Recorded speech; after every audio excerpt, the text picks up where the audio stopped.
Good morning. It is Friday, December 30th. I'm Abby Huntsman, and this is a Fox News alert. Breaking overnight, it happened again. An officer is shot in the line of duty. We have the latest on his condition at this hour and what prompted that shooting. And just breaking overnight as well, Russia responds, taking aim at the U.S. after the Obama administration issues a series of sanctions for alleged election interference. So was the president's play just another shot at Donald Trump? We're live in Washington with the latest breaking details. And in the good old days, you used to have wine, and you used to have to wine and dine him to win a lady's heart. But now, not only is chivalry dead, but so is the dinner date. Did you guys hear that? But you know what? We're actually having dinner all morning here on Fox and Friends. We have bacon. I can smell it. I'm going to eat it. And if you want it, you should wake up and make some bacon and join it, have it with us as well, because mornings are better with bacon and with these guys.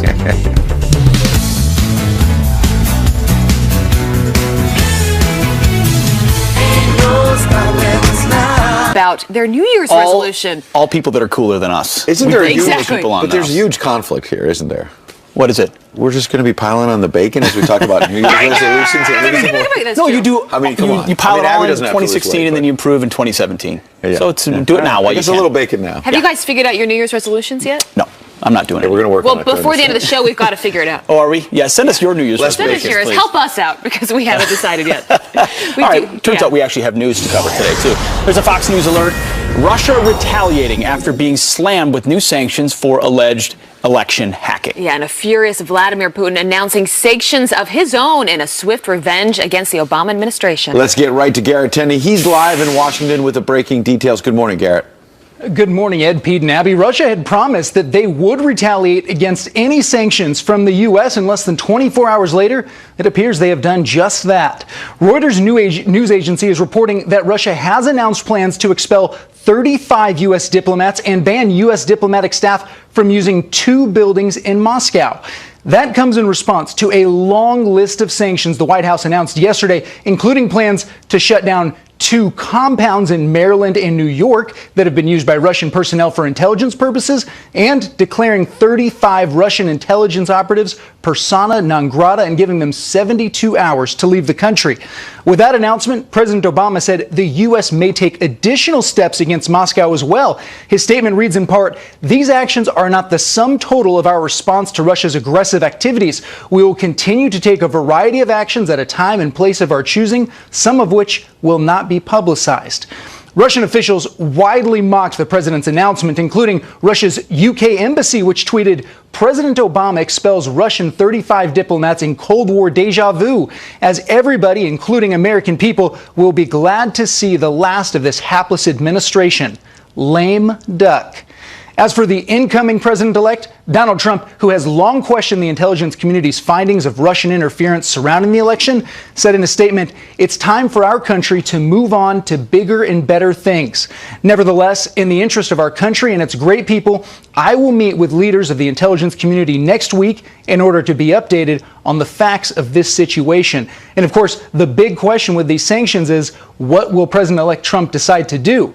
Well, last night, incoming White House Chief of Staff Reince Priebus said that they will wait until they have met with the intelligence community and gotten that information before making a decision on how they will go forward.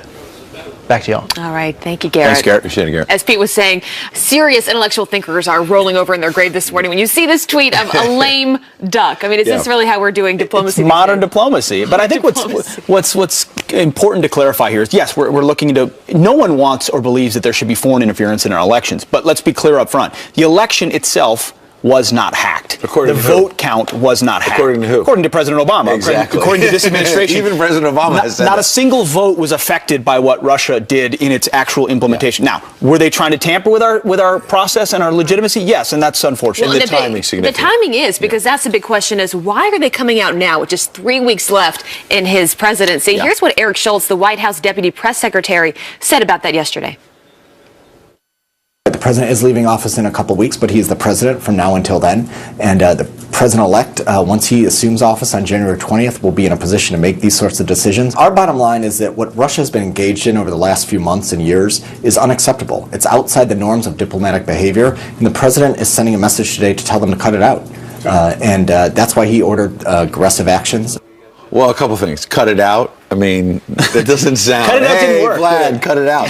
But Eric Schultz, good person, know him. I've worked with him a lot at the White House, and I think what he's trying to say is, yes, they're pushing back now. They're trying to get aggressive, but when we're talking about timing, this hacking situation started some 18 months ago, summer of 2015, roughly. It continued beyond that. But why didn't they do anything sooner if this was such an imperative? Part of it, the White House says, is, look, they didn't want to interfere in the election. They didn't want to pour gasoline on the fire. But if this was going on and it was so awful, so horrible, we needed to, teach Vladimir Putin a lesson. Why did we wait until the final 3 weeks? When you put this together with another story, the Israel resolution story, it looks like a president in the last 3 weeks is not taking bold action, but is trying to salvage a legacy here. Well, and doing the opposite instead. I mean, he's looking political and not salvaging a legacy, just doubling down on a legacy that hasn't been effective. And Kellyanne Conway does a very nice job usually articulating these types of things. Was on last night talking about, well, why would this be happening? Is this have anything to do with politics? She was on Hannity last night. This is what Kellyanne Conway said.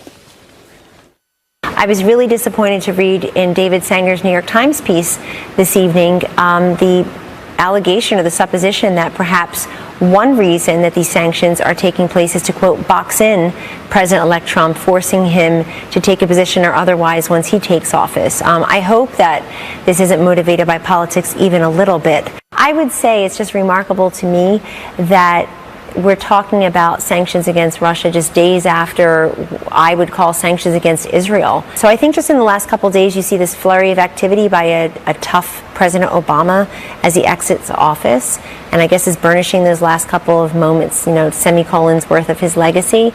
But at the same time, the new president will have an opportunity to re-examine our relationships geopolitically.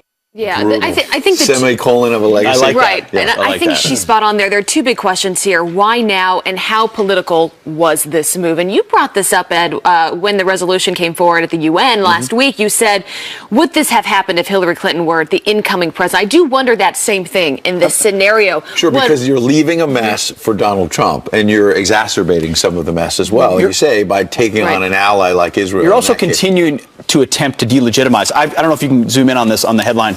The headline in the New York Times, U.S. punishes Russia over election hacking. I also did label it properly as the failing New York Times. I was wondering, did that come in from the paper? I added that on top, yeah. But over election hacking, there was no election hacking. So when you try to... There was hacking of emails. There was hacking of DNC, like no one's saying there wasn't manipulation outside of it. The result itself was not hacked. So we should be very clear about that. But also, in fairness to President Obama, he was way ahead of the curve on Russia, wasn't he? Wasn't he saying it was our biggest geopolitical... Oh, wait. No, it was the other guy. Watch.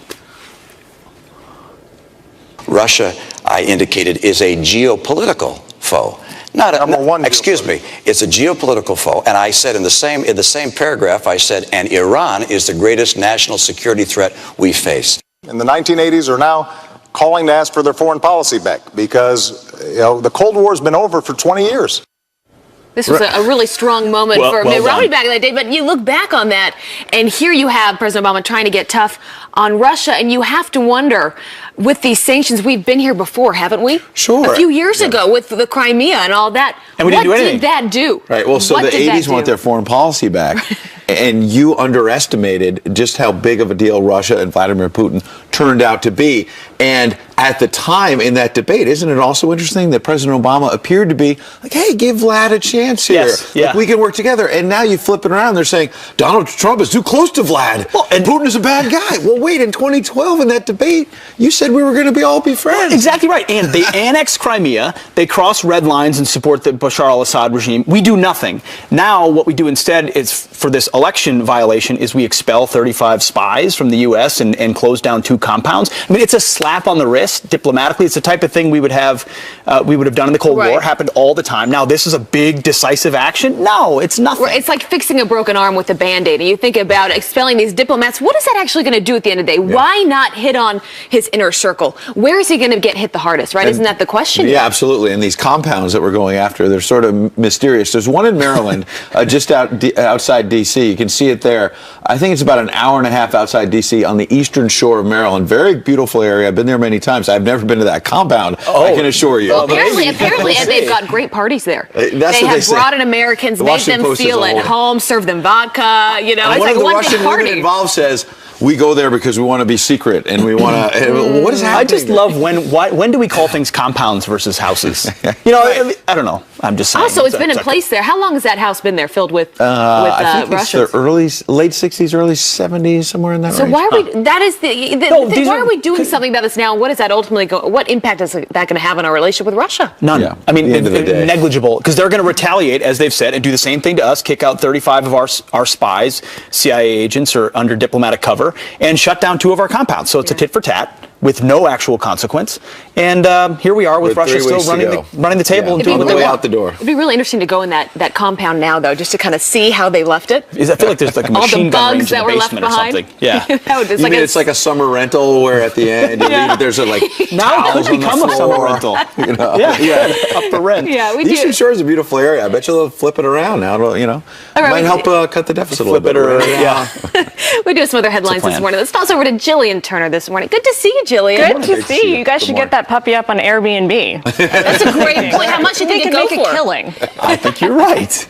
All right, here's some headlines for you. This is a Fox News alert. A Texas police officer shot during a routine traffic stop. Shots ringing out across a parking lot as Officer Chris Bumpus tried to arrest a man with an outstanding warrant outside Fort Worth. Both the officer and the suspect were hurt and rushed to the hospital. Bumpus is now out of surgery, thankfully, and in stable condition. The Navy veteran was recently just named Rookie of the Year. Good for him. And developing right now, unprecedented security in place as the world prepares to usher in 2017. ISIS warning about brand new attacks. It's a live look at Times Square, where you can see trucks are blocking the streets filled with sand-filled trucks to protect nearly 2 million people planning to ring in the new year right around the corner. 7,000 officers are going to patrol these crowds, and helicopters will keep watch from overhead. Right now, there are no credible threats against Times Square on this New Year's Eve. Now to extreme weather. A major winter storm slamming parts of the Northeast at this hour. Heavy snow and whipping winds making for a dangerous morning commute. More than a foot of snow falling. In Maine, a car you can see right there rolling onto its side over the slick roads. But the good news, much of this mess is moving out just in time for New Year's Eve. Those are your headlines.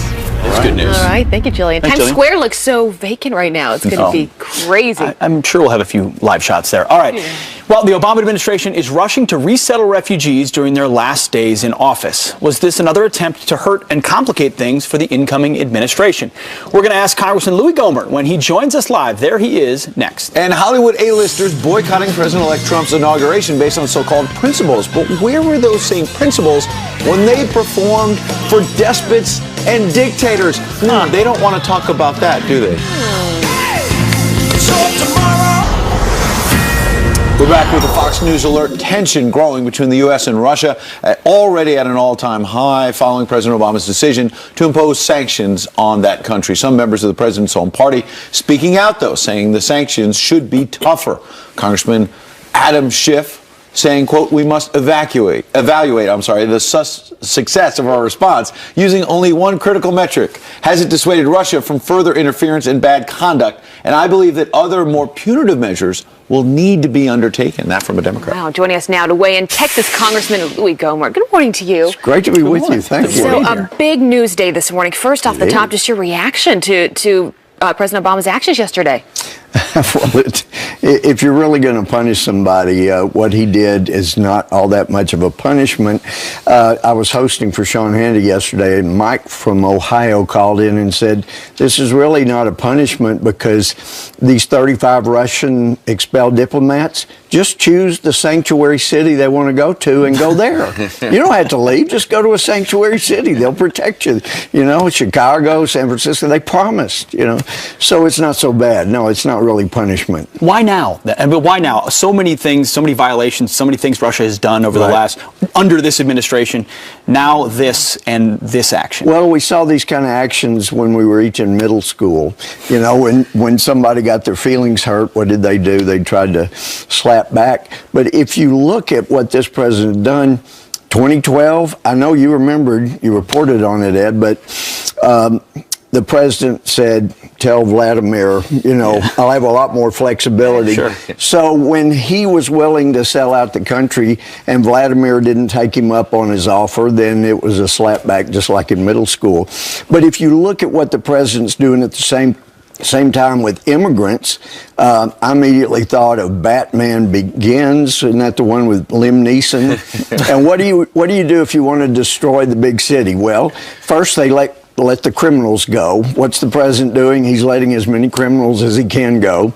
And then you bring in outsiders to help destroy what's left. And this president, he's been told by ISIS, we're going to get terrorists in with the refugees. And he says, great, let's bring them on. We're going to have them all here for Trump. Who is Donald Trump in all this? Is he the superhero in your thing? I see Trump as the guy that comes sweeping in with the medicine that saves the city. So how does he do that, though? When you're dealing with Vladimir Putin, when you're dealing with Russia, every president coming in has had the opportunity to press the reset button.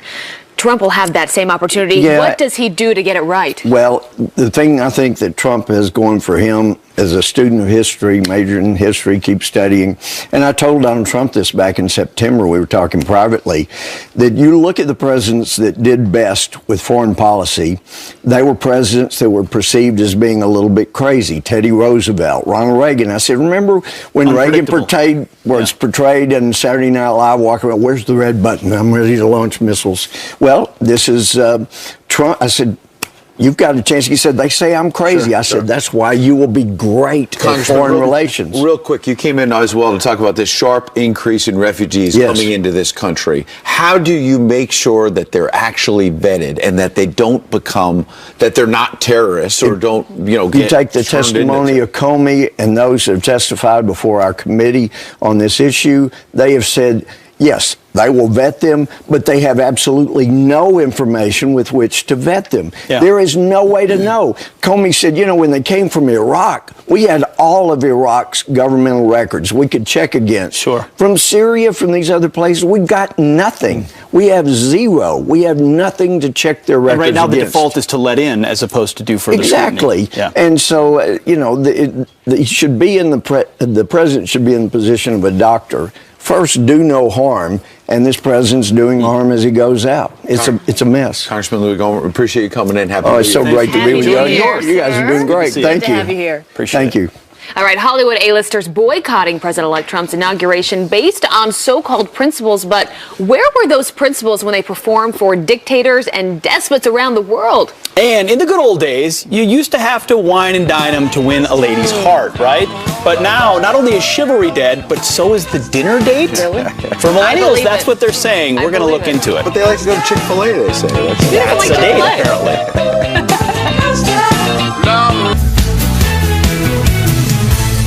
Welcome back. Now some quick headlines. The parole hearing for a notorious Manson cult killer has just been pushed back. The court says it needs time to investigate brand new information that reportedly involves allegations Patricia Krenwinkel was abused by Charles Manson or someone else. Krenwinkel was found guilty of helping Manson murder 7 people nearly 5 decades ago. And Drexel University is defending its professor who tweeted, quote, "All I want for Christmas is white genocide." In a statement, the school says it supports the rights of its faculty members to freely express their opinions, calling the professor's tweet protected speech. I guess they protect that, but not other forms. Ed, over to you. Yes, there's the First Amendment with that one. Wow.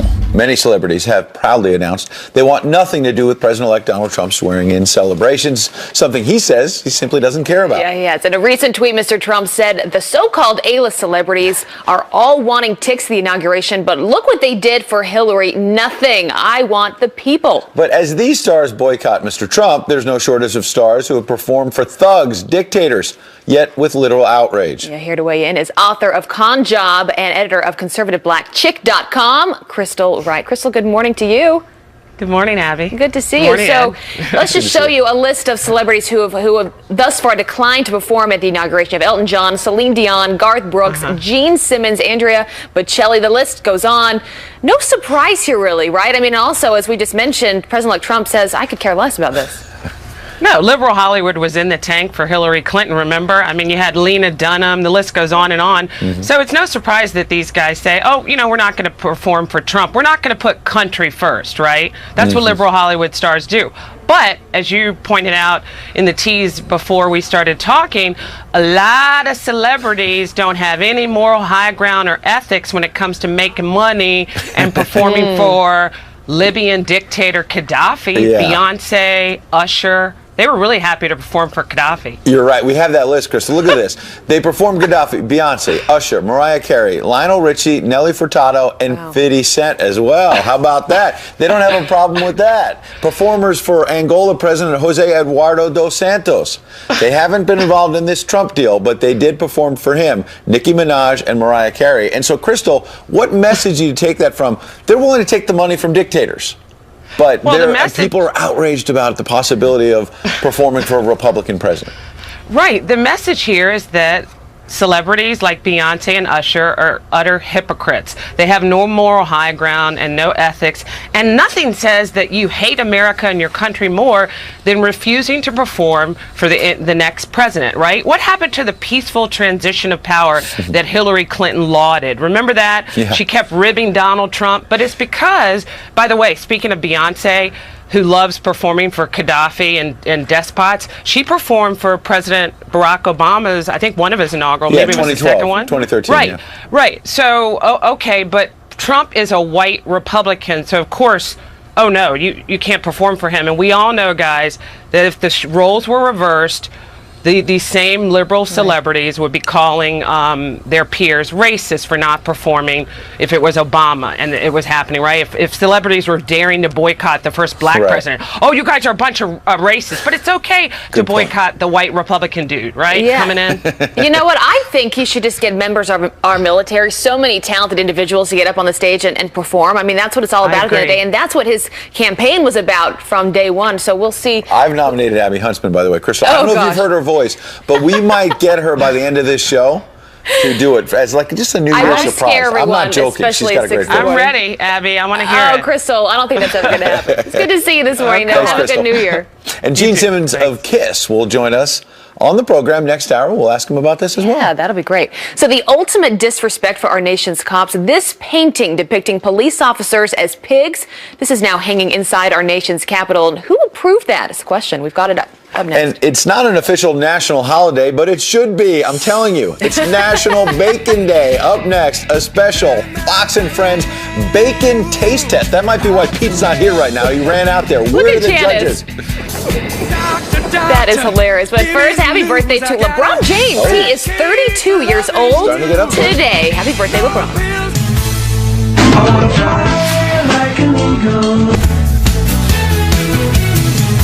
15 minutes now at the top of the hour, and an update to a story that we brought you earlier this week regarding fraud in the food stamp program. So we reported that in 2016, $70 million was wasted on food stamp fraud.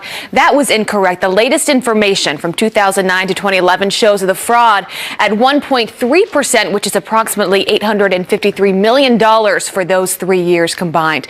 Nationally, food stamp trafficking is on the decline. With that, over to you, Ed. Okay, an honest mistake, and you're my friend and colleague, and I support you. One Republican congressman arguing Russia may have actually done the U.S. a favor by exposing the corruption of the Democratic Party. Watch. I'm all for doing what's necessary to protect the election here, but there's no suggestion that Russia hacked into our voting systems or anything like that. If Russia succeeded in giving the American people information that was accurate, then they merely did what the media should have done. Does he have a point, or is he missing the point? Here to debate it, conservative talk show host Dr. Gina Loudon and Democratic strategist Richard Goodstein. Good to see you both. Dr. Loudon, I want to start with you. Isn't this Republican congressman missing the fact, though, that people were harmed here? I mean, the Democratic National Committee was hacked. John Podesta had his email hacked. That seems to get lost in some of those comments.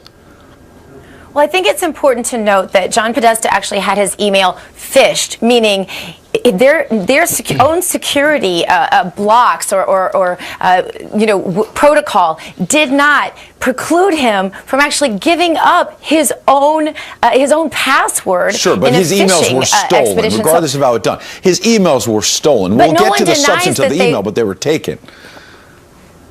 They were, but this is the thing. No one is denying that they're true. No one is saying that anything that was released is untrue. And you have to consider too, Ed, that there are other sources that collude with the fact that there was a lot of corruption going on within the Democrat Party. There were the James O'Keefe tapes, of course. There was the quid pro quo. Why can none of us say that? Quid pro quo that Fox News uncovered. And so there were a lot of instances that said, hey, there's a lot of corruption going on within the Democrat Party, and the mainstream media was doing nothing to expose it. Richard, your chance to respond. Yeah.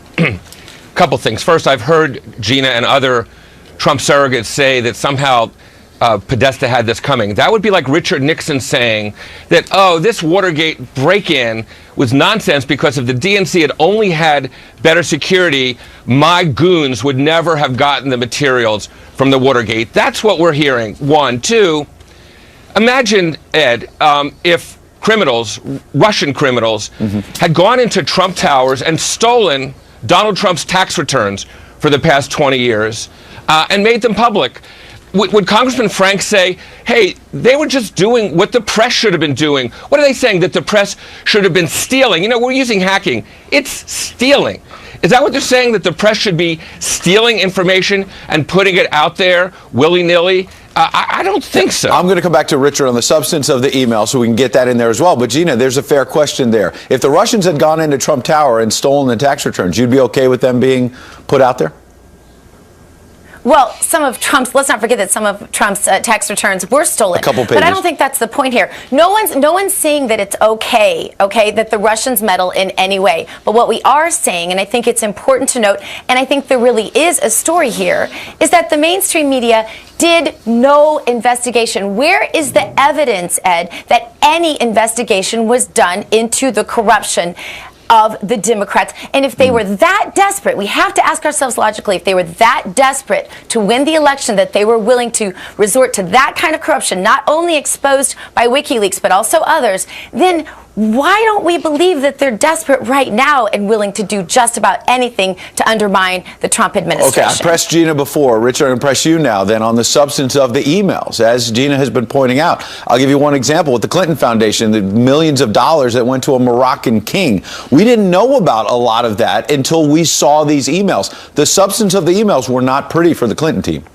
Right. So what you're saying, Ed, is that stealing somebody else's private information, the ends justify the means, right? I actually heard very little on this and other networks about what we call a classic pay for play, which is Donald Trump giving money to Pam Bondi, the Attorney General of Florida, so that she could shut down an investigation of Trump University, okay? All the stuff about Morocco, incidentally, there was zero that came out from WikiLeaks or anything else that tied any official actions by Hillary Clinton to anything done by the foundation. She was dissociated from the foundation. I mean, we can relitigate it. The fact of the matter is, what Congressman Franks is saying is the media should be stealing information from whoever they want and putting it out there. And I'm suggesting to you, and even Gina would agree, that that's wrong. If it was Trump, if it was Clinton, or anybody else, I don't think Fox wants to have dirty hands, nor does anybody else. Gina, 15. And yet everybody feels like, oh, it's fine,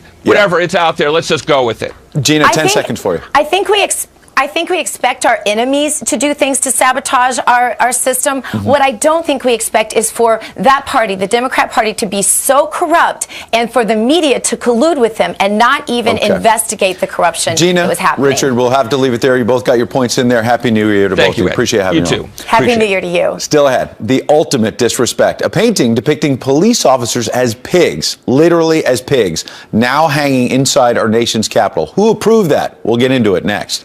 And we're counting down the top political sound bites of 2016. Who could possibly forget this one? You could put half of Trump's supporters into what I call the basket of deplorables. Okay. Well, as the new year comes closer and closer, it's time to rewind politically. After a contentious election season, we're about to take a stroll down campaign memory lane for some of the hits and miss moments of 2016. So who better to break that down for us than Lee Carter, who's the president and partner at Maslansky and Partners, and she joins me now with a look back. So you've done an outstanding job throughout debates, everything that's gone on, conventions, covering the top political moments. So we said, pick some out for us, some key moments that really moved the needle in 2016. We're going to play 4 of them. You could probably do 50 of them if you needed to. We could. We'll play 4, and then I want you to explain why you chose those. So the first one is Donald Trump talking about self-funding in a political ad. Take a look. The establishment, the media, the special interest, the lobbyists, the donors, they're all against me. I'm self-funding my campaign. I don't owe anybody anything. I only owe it to the American people to do a great job. So, Lee, interesting pick, not one that would have jumped off the screen to me initially. Why that one? The reason is he had a theme throughout the campaign that he was not the establishment, that he was different, that he was on the side of the people. And that whole message turned into Drain the Swamp. And what I think is so important about this message was this wasn't about Donald Trump the man, this was about a movement against the establishment. And by setting that up, it was a really, really smart strategy. And it continued throughout the campaign, and I think it's one of the reasons that he catapulted to now. Interesting. Straight to camera, straight to the people, eventually became the tagline, Drain the Swamp, which we all heard at the end. But the beginning was, I'm not part of that machine. That's right. I'm detached from it and won't be beholden to it. Interesting. The next one is one we're very familiar with. Let's just go to the clip.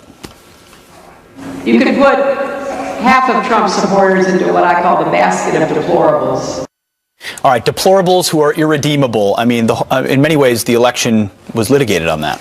This was an absolute unfortunate moment for Hillary Clinton. I think this was one of the moments that things really shifted in Donald Trump's favor. It's one thing to criticize your opponent, which she did all throughout the campaign. Her whole strategy was Donald Trump is dangerous.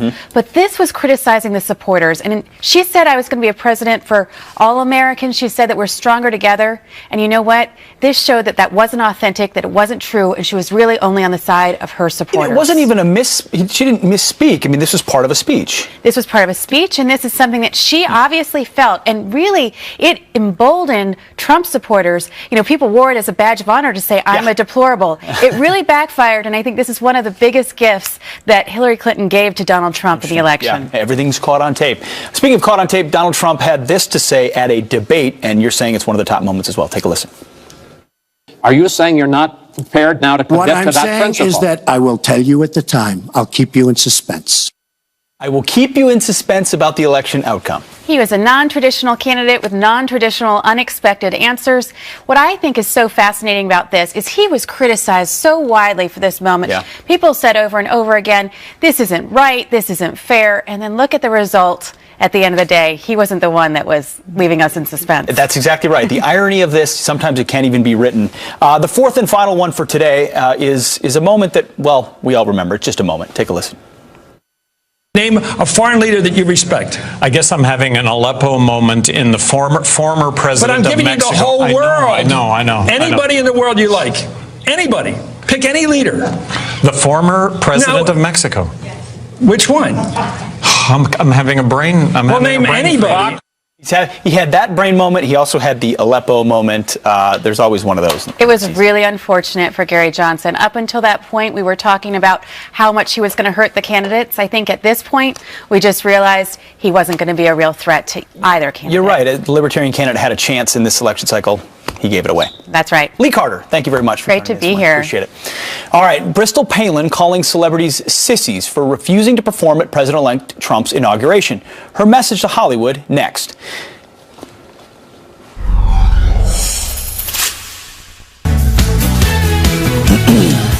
Good morning to you. It is Friday, December 30th. We've made it to the end of the week. Almost. I'm Abby Huntsman. We begin with a Fox News alert, and this is breaking overnight. Russia responds, taking aim at the United States after the Obama administration issues a series of sanctions for alleged election interference. So was the president's play more about Trump than about Russia? We've got more on this coming up.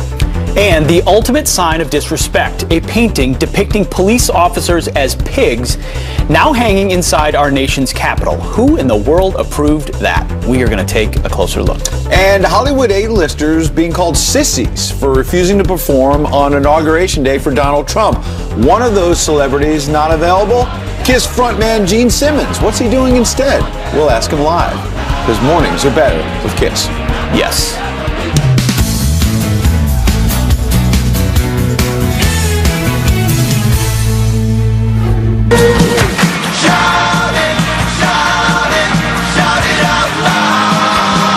On the couch this morning. I know, and we're going to ask them what their New Year's resolutions will be. We also want to know what your New Year's resolutions are, so make sure you send them in. Yeah, send them in. Later Friends in at foxnews.com. I wonder, yeah, we're going to ask Gene Simmons his. It'll be interesting. Maybe it's working out more to get pecs like Pete. Yeah. I'm never going to mention the weight room ever again. He was like, ever again. I love that music when I was like lifted. This is when I was 17. I'm sorry. All right. We have a lot of news, though, because you're seeing President Obama going out with like this furious burst of activity. First going after Israel at the UN, now going after Vladimir Putin and Russia with these sanctions. But immediately, just like the Israel situation, actually, you don't just have Republicans saying these seem kind of weak. You have some top Democrats on Capitol Hill who went after the president over Israel, saying, why are you attacking this key ally? Other Democrats now saying, wait a second, these are weak. We're throwing out some diplomats. If you really believe that Russia, did these horrible things, then why are we not going after them much harder? We've been here before. We put forward sanctions in the past. What has that done? What do we have to speak of that? Here's what they've done yesterday. U.S. actions against Russia, so you can better understand this. 9 Russian entities and people sanctioned.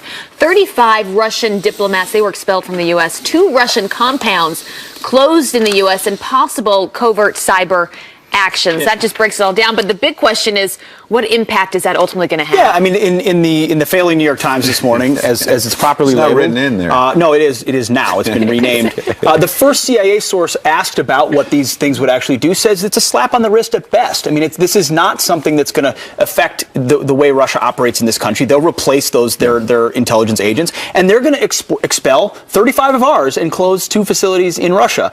So this is nothing that's going to impact how they actually operate. And I think that's what's important. If you're going to be punitive, make it work, make it hurt. Right. And in this case, it doesn't at all. It's purely symbolic. And after all the things Russia's gotten away with, Crimea, what's going on with Bashar al-Assad, this is now how we restore it. And also, the timing is really interesting because, as you said, what is the purpose of this? Why 3 weeks before President Obama's out of office? And how political was when this the hacking, the attack started some 18 months ago. 18 months ago, right? Now, the White House has been saying, look, we didn't want to further impact the election, say this past summer, to start going after Russia, pouring gasoline on the fire. Some critics obviously not buying that, but here's Eric Schultz, spokesman for the White House, explaining their side. The president is leaving office in a couple weeks, but he's the president from now until then. And the president-elect, once he assumes office on January 20th, will be in a position to make these sorts of decisions. Our bottom line is that what Russia has been engaged in over the last few months and years is unacceptable. It's outside the norms of diplomatic behavior, and the president is sending a message today to tell them to cut it out. And that's why he ordered aggressive actions. Because when you tell Vladimir Putin to cut it out, that's exactly what he does. Oh, he always does it. Yeah, he just listens to whatever you say. Did you ever do that with your sisters? Cut we saw it them out. on the Christmas show. Cut it out. Yeah, no, that doesn't work. No, it doesn't. That doesn't work, and it hasn't proven to work as well. So Kellyanne Conway often speaking out and laying out these things in a way that's helpful to understand from their perspective. There's another side of the story. This is all being handed to the next administration coming in. Just like the Israel situation. As well, and Kellyanne Conway was on Hannity last night saying that she really hopes that this is not just about politics. Here's what she said. Really disappointed to read in David Sanger's New York Times piece this evening the allegation or the supposition that perhaps one reason that these sanctions are taking place is to, quote, box in President-elect Trump, forcing him to take a position or otherwise once he takes office. I hope that this isn't motivated by politics even a little bit. I would say it's just remarkable to me that we're talking about sanctions against Russia just days after I would call sanctions against Israel. So I think just in the last couple of days, you see this flurry of activity by a tough President Obama as he exits office, and I guess is burnishing those last couple of moments, semicolons worth of his legacy. But at the same time, the new president will have an opportunity to re-examine our relationships geopolitically. There she got her shot in, a semicolon of a legacy, because let's not forget what the same president was saying during the previous presidential race, 2012, when Mitt Romney confronted him about, and stood his ground in that case, Mitt Romney, and said, this is our biggest geopolitical foe. And, Barack Obama says the 80s called, they want their foreign policy back. And Mitt Romney was mocked. He was right 4 years ago. Absolutely. And at that time, President Obama was saying, hey, let's maybe be friends with Vladimir Putin. Remember the other moment in that campaign where he said, if I get reelected, I'll have more flexibility to work with Putin. We weren't supposed to hear that part, Ed. Right, we weren't. That was it was like a hot mic, basically. The tables have turned. But now Donald Trump is the guy that they're accusing of, he's just too close to Putin. Yeah, exactly. And, we're being told, too, that it was their influence that turned this entire election. Let's be clear. No one wants any foreign entity meddling in any way in our election, so that's not good, Republican or Democrat, no matter what. Absolutely. But this was not an election hacking. That's what but the mainstream media is still trying to tell us. Hacking of emails, but not the election results. There was hacking, but nothing with votes and vote counting on election day. But what's the headline? But that's what's so interesting, though, because President Obama was the one that said that it wasn't hacking that impacted the election, right? He was the one that said that. Do we even have that sound? I don't know if we have that sound. If we do, we'll play it, but I don't think we do. But we do have headlines from different newspapers today still using the phrase election hacking. Look at that. The failing New York Times says Obama strikes back at Russia for election hacking. USA Today, election hacking. ABC News, election hacking. It's hacking related to Can I give you the other side of the story? Yes. The New York Times. But yours doesn't say the failing. Oh, yours doesn't. Yeah, the other. Ed is a newsman. Does it say something different in yours? It just says the New York Times. I don't know. It didn't come in. The paper boy didn't bring it in at the hotel. So that's it. But your point is valid. And we do have the sound now of President Obama saying just a few weeks ago that it wasn't hacking that impacted this election. Let's play that. I can assure the public that there was not the kind of tampering with the voting process that was of concern and will continue to be of concern going forward, that the votes that were cast were counted. They were counted appropriately. We have not seen evidence of machines being tampered with. So that assurance I can provide. You can see how tortured his answer kind of was in terms of, because he was admitting there, this at the end of the day didn't impact the actual election results. But isn't that what he said yesterday, though, the reason why they put forward these sanctions? Well, that they were trying to interfere and meddling. Right. But at the end of the day, President Obama himself at that news conference acknowledged it didn't change the election results. And the Fox poll, if you look at it, I've got the numbers here, the effect of Russia's attempts to influence the presidential election using these cyber attacks, no real effect. 59% helped Trump, 32%. So look, in the days ahead, when he takes office, Donald Trump will have to deal with this. Yeah. He's going to have an early decision, and that's what Kellyanne Conway was talking about. That this is a little bit of a trap by the Obama administration, because the new president will have to decide, do I let these sanctions go forward, or do I reverse them? If he reverses them, immediately the Democrats are going to say, you're being nice to Vlad, you're too close to Russia. So it's going to be an early test for him on the foreign policy. Very big and early tests on substance. It's not about slaps on the wrist anymore. This is a new opportunity to engage differently with Russia. You just don't want these roadblocks being thrown up in the last 3 weeks, which is why I think it's so unfortunate. And that seems what a lot of people are saying. That's exactly what this is. Just some landmines to leave for President-elect Donald Trump. We got to get to some other headlines this morning, and Jillian Turner is here this morning with some headlines. Good to see you, Jillian. It's good to see you guys. I'm going to be reporting on what you guys say off mic all morning. So we're excited about that. Folks at home want to know. Hot mic. And I got the info. We're going to turn to some headlines now with a Fox News alert. The Texas police officer shot during a traffic stop was hit by his partner's bullet. It turns out Officer Chris Bumpus shot in the stomach as he tried to arrest a man with an outstanding warrant just outside Fort Worth. His partner opening fire on the suspect as he attacked Bumpus. Both were found wounded. Bumpus is now out of surgery, thankfully, and in stable condition. As you know, he's a Navy veteran who was just named Rookie of the Year by his department. So congratulations on that. We hope he gets better soon. Unprecedented security now in the works for Times Square on New Year's Eve as ISIS warns of new attacks. This is a live look at Times Square just around the corner, where you can see sand-filled trucks will be blocking streets to protect the nearly 2 million folks who are planning to ring in their new year there. 7,000 police officers will patrol the streets as helicopters keep watch from overhead. Right now, there aren't any credible threats against Times Square in particular, but police are warning folks about the concern over lone wolf attacks. And a manhunt ramping up at this hour for an escaped inmate right here in New York City. The police say you'll know if you spot 31-year-old Daniel Ortiz because he's still wearing his leg shackles. Ortiz, who's accused of stealing from the Macy's in New York's Herald Square, was taken to the hospital before being taken to jail. Police say this security photo shows him after he slipped out of an exam room and took off. Now, some celebrity news. Outraged by the list of celebrities snubbing the president-elect Trump, one famous face says it's time for the, quote, sissies in Hollywood to stop going with the status quo. Bristol Palin says she's sick of how uncool it is to be conservative. Writing on her own blog, she said, either Hollywood is that far off base or we have so many sissies in the spotlight. It's a little scared to scared to stand for what they believe in. Those are your headlines. There's no sissies at Fox News, though. Yeah, that's right. That is true, including you, Jillian. Thank you, Jillian. All right. Appreciate it. Now, there's this painting hanging in the U.S. Capitol. We've just learned about this, and it depicts police officers as pigs in a year when 135 officers were killed in the line of duty. 64, by the way, were shot. You can see the painting there. Now, the congressman involved in this, I should say by way of context, that there typically are a lot of paintings in the Capitol when you walk between the office buildings because they do these contests from each person's district and schools, and they try to highlight, okay, my district has this really cool piece of art, a landscape or something, but to throw into the mix and not have somebody say, well, wait a second, this one's offensive. The colors may be nice and all that, but the message in it is disgusting. Why would you put that up in the Capitol? And, it comes to New Year's and we talk a lot about the celebrity deaths and, George Michael, great legacy, and Debbie Reynolds, and all of that is fine to talk and reflect and remember.